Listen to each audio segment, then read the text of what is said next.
오늘 하나님께서 우리에게 주시는 말씀은 이사야 53장 10절에서 12절의 말씀입니다. 주님께서 세우신 뜻이라는 제아의 말씀 함께 나눌 텐데요. 우리 먼저 살아계신 하나님의 말씀을 한 목소리로 함께 봉독하도록 합시다. 함께 읽겠습니다. 시작. 주님께서 그를 상하게 하고자 하셨다. 주님께서 그를 병들게 하셨다. 그가 그의 영혼을 속건제물로 여기면 그는 자손을 볼 것이며 오래오래 살 것이다. 주님께서 세우신 뜻을 그가 이루어 드릴 것이다. 고난을 당하고 난 뒤에 그는 생명의 빛을 보고 만족할 것이다. 나의 의로운 종이 자기의 지식으로 많은 사람을 의롭게 할 것이다. 그는 다른 사람들이 받아야 할 형벌을 자기가 짊어질 것이다. 그러므로 나는 그가 존귀한 자들과 함께 자기 몫을 차지하게 하며 강한 자들과 함께 전리품을 나누게 하겠다. 그는 죽는 데까지 자기의 영혼을 서슴없이 내맡기고 남들이 죄인처럼 여기는 것도 마다하지 않았다. 그는 많은 사람의 죄를 대신 짊어졌고 죄 지은 사람들을 살리려고 중재에 나선 것이다. 아멘.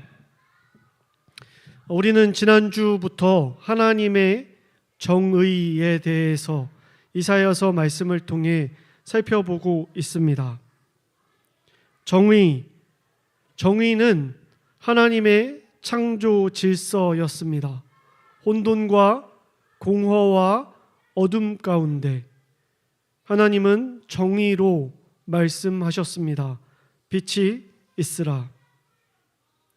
그리고 지난주에 함께 봤던 이사야서 11장 말씀을 통해 하나님의 정의가 어떻게 구현되는지 시적인 표현을 우리는 읽었습니다. 어린 양과 어린 아이들이 사자와 곰과 독사와 함께 뒹굴고 먹고 마시며 생활하는 나라, 정의의 나라, 상상할 수 없는 상호 존중과 배려가 실천되는 나라, 바로 그 정의의 나라. 그 나라를 구현하기 위하여서 예수님께서 가장 낮고 낮은 이 땅 가운데 오셨습니다. 인간다운 취급을 받지 못하는 자들에게 오셔서 사람다운 대우를 받을 수 있도록 이 땅 가운데 정의를 회복시키시고 평화와 샬롬의 나라를 이루셨다. 그것이 이사야서의 예언이었습니다. 출애굽기 말씀도 살펴보았죠. 인간을 계층화시켜서 돈과 권력으로 서열을 매기는 사회에서 하나님이 창조하신 인간 본연의 가치를 회복해내는 것, 그것이 우리가 이루어야 할 정의라고 이야기를 했습니다.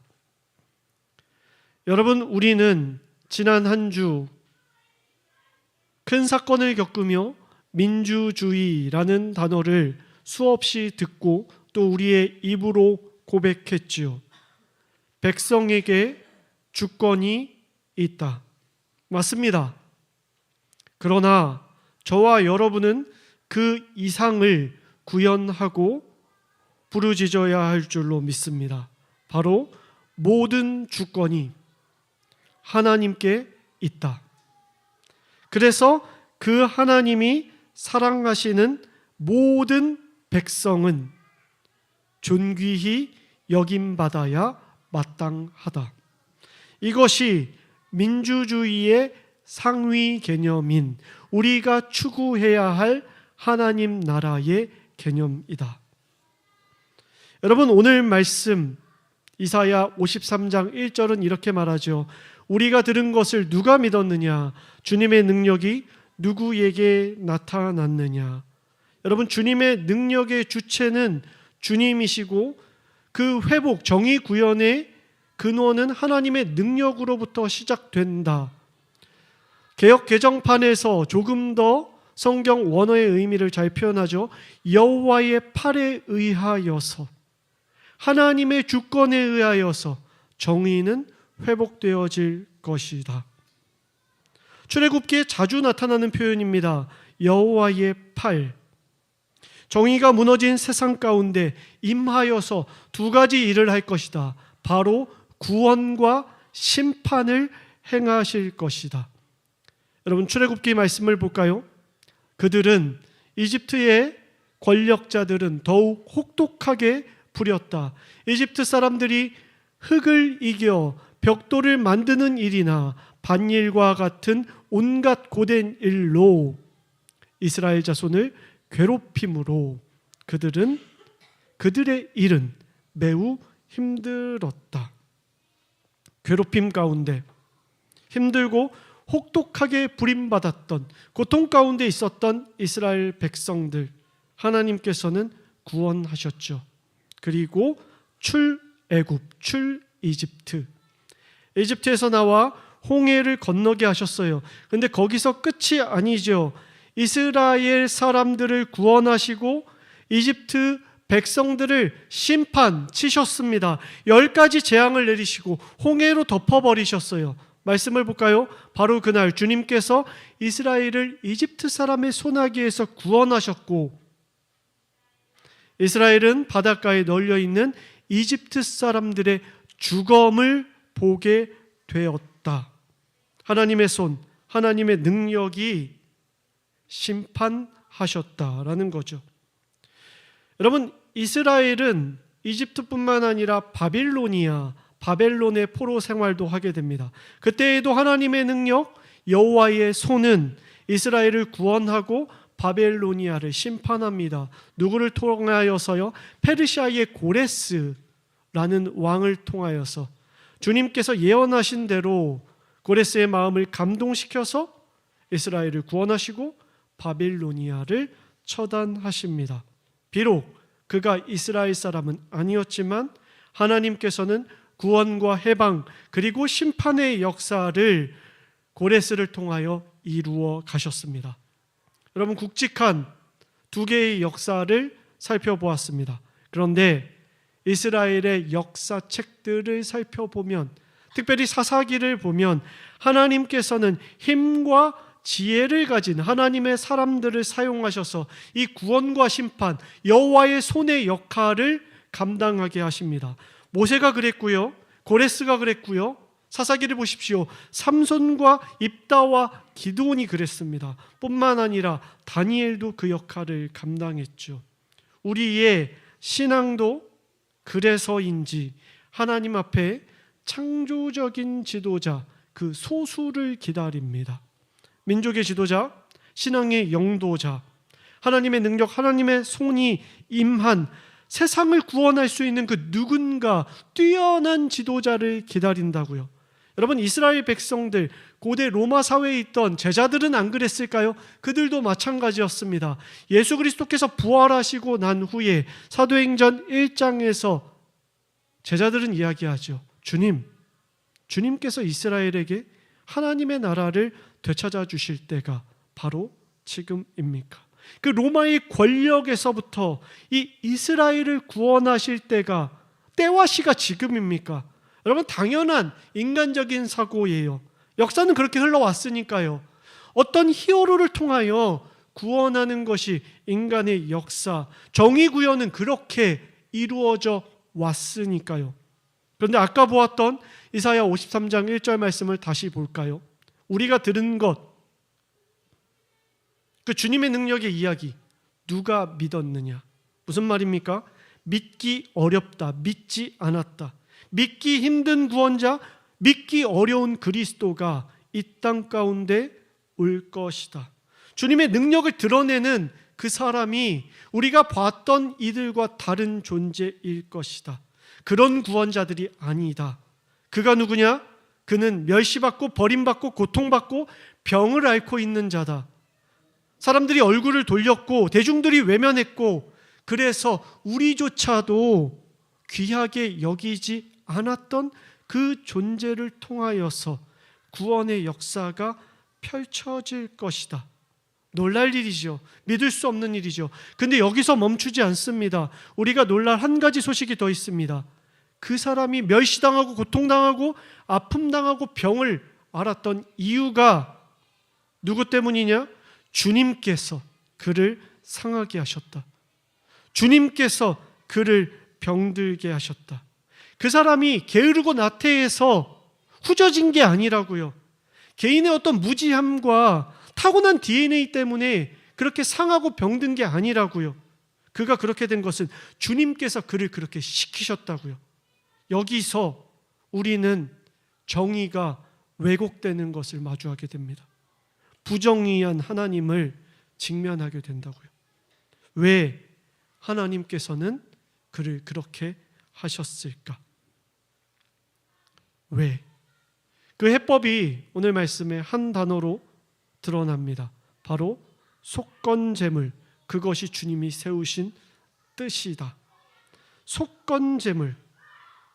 여러분, 속건제물이 무엇입니까? 하나님 앞에 인간이 잘못한 것, 그의 신성과 그의 어미와 그의 경외받아 마땅한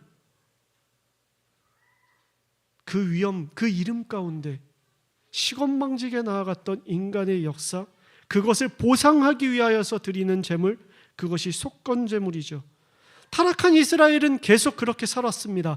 죄의 고리를 누군가가 끊어야 돼요. 거기에 자신을 투신해야 돼요. 그러나 아무도 투신할 수 없었고 아무도 그리할 수 없었는데 구원자는 자신을 거기에 투신하는 자, 근원적인 문제에 사슬을 끊어버리는 자, 그것이 주님께서 세우신 뜻, 하나님의 정의, 구현이다. 여러분, 11절 말씀을 볼까요? 고난을 당한 뒤에 보상이 있구나.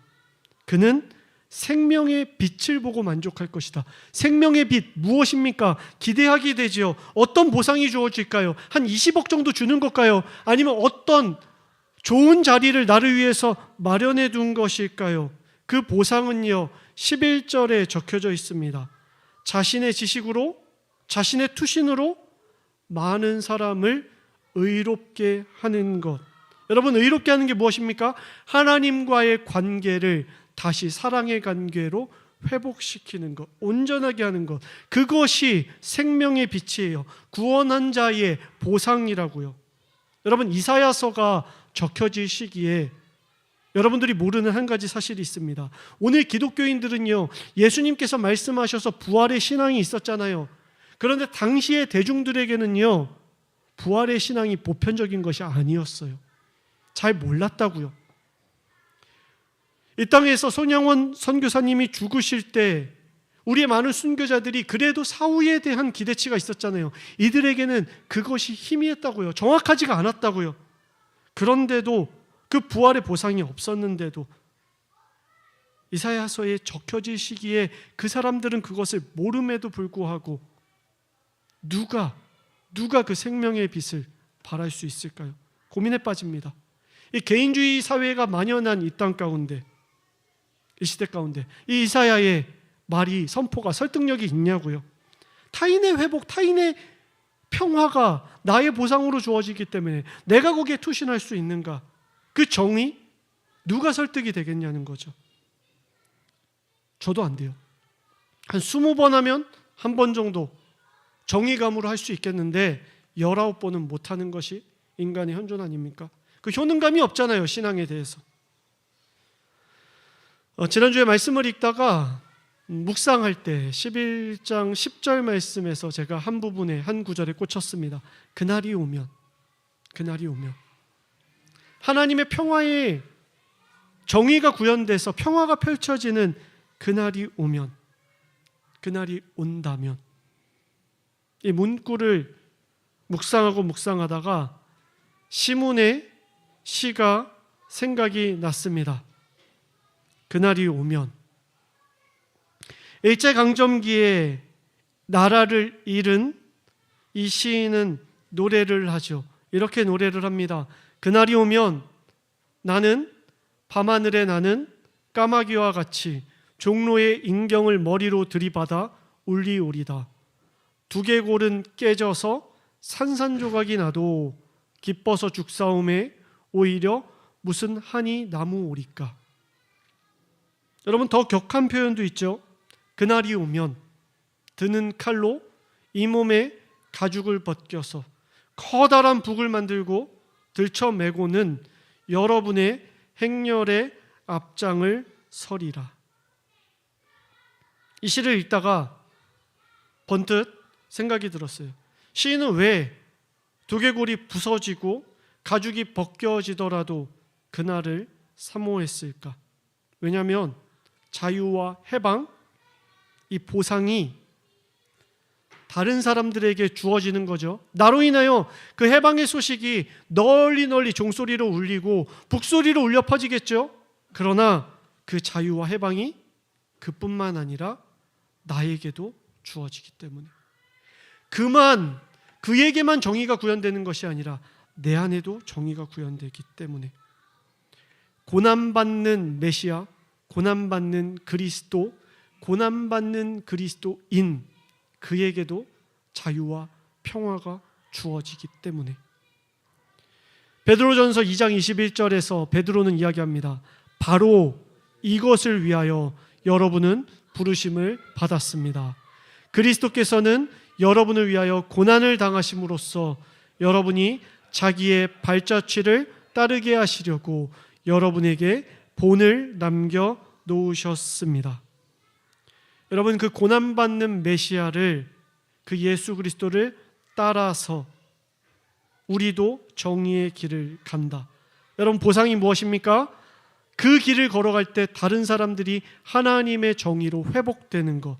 그거 맞죠? 그런데 더 본질적인 보상이 바로 여기에 있습니다. 그러므로 나가 누굽니까? 여호와 하나님께서는 그가 존귀한 자들과 함께 자기 몫을 차지하게 하며 강한 자들과 함께 전리품을 나누게 하겠다. 여러분, 하나님께서 자기 몫과 전리품을 차지하게 하겠대요. 여러분, 그게 뭔지 해석이 안 되거든요. 그런데 여기에 전제가 있어요. 나는 그 자리에서 그들과 전리품을 나누겠다. 나는, 하나님께서는 그 고통의 자리에서 그들과 함께 하겠다. 그들에게 핫팩을 나눠주고 그들에게 먹을 것을 나눠주겠다. 힘겨워하고 어려운 이들에게, 고난받는 이들에게, 내가 핍박받는 자들에게 정의를 구현하는 그 자리에 내가 너희들과 함께하는 것으로 선물이 되겠다. 자유를 선물하고 샬롬을 나눠주는 자리에 하나님이 함께 하신다. 여러분, 이것이 우리에게 주어지는 보상이다. 거기에 하나님 나라가 있다. 거기에 하나님이 계시다. 그러니 이쪽에 설 것이냐 저쪽에 설 것이냐, 우리는 고난받는 자리에, 고통받는 이들의 곁에 있겠다. 왜요? 하나님이 거기에 계시기 때문에. 여러분, 오늘날 한국교회는 매력을 잃어가고 있습니다. 효능감이라고 하죠. 효능감을 주는 게 점점 떨어지고 있는 시대예요. 그러다 보니까 아이들 돌봐줄 수 있고요, 문화적으로 복지적으로 혜택을 줄 수 있는 초대형 교회만 살아남고 나머지 교회들은 무너지고 있는 것이 오늘날 교회의 현 주소입니다. 그곳에는 효능감이 있으니까요. 죄송합니다. 교회 규모를 폄하하거나 비판하려는 이야기가 아닙니다. 그러나 적어도 우리는 효능감 때문에 신앙을 소지하는 것이라면 그런 기독교는 하지 맙시다. 고통받고 고난받는 자리로 초청하시는 하나님, 타인의 평화를 위해 정의의 자리로 초청하시는 하나님, 그곳에 주님이 계시기 때문에 하나님의 나라 평화와 샬롬이 마침내 그곳에서부터 싹을 피우고 열매 맺게 할 것을 우리 주 예수 그리스도를 통해, 그분의 십자가 죽음을 통해 우리가 명백히 보았기 때문에 우리는 그곳에 앉고 서고 자고 먹고 누릴 것이다. 고통의 자리가, 아픔의 자리가 고통받는 자들의 손이 우리가 붙잡아야 할 존립의 이유다. 유일한 목적이다. 대강절입니다. 다시 오실 주님, 예수님이 오신다면 어디에 계실까? 무엇을 하실까? 주님이 계신 곳에 저와 여러분이 서 있기를 주님의 이름으로 간절히 축복합니다. 우리 함께 기도하며 기도하는 마음으로 하나님 앞에 찬양하도록 하겠습니다.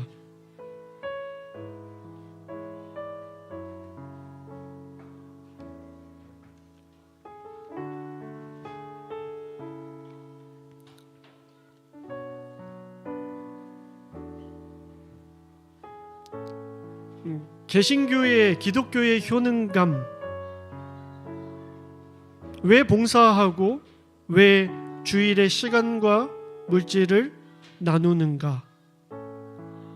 이제는 모든 것이 다 털어진 이 시대 가운데 더 명확하고 밝은 빛으로 우리는 나아가야 할 줄로 믿습니다. 주님의 임재, 주님이 계신 곳, 주님이 존재하시는 곳,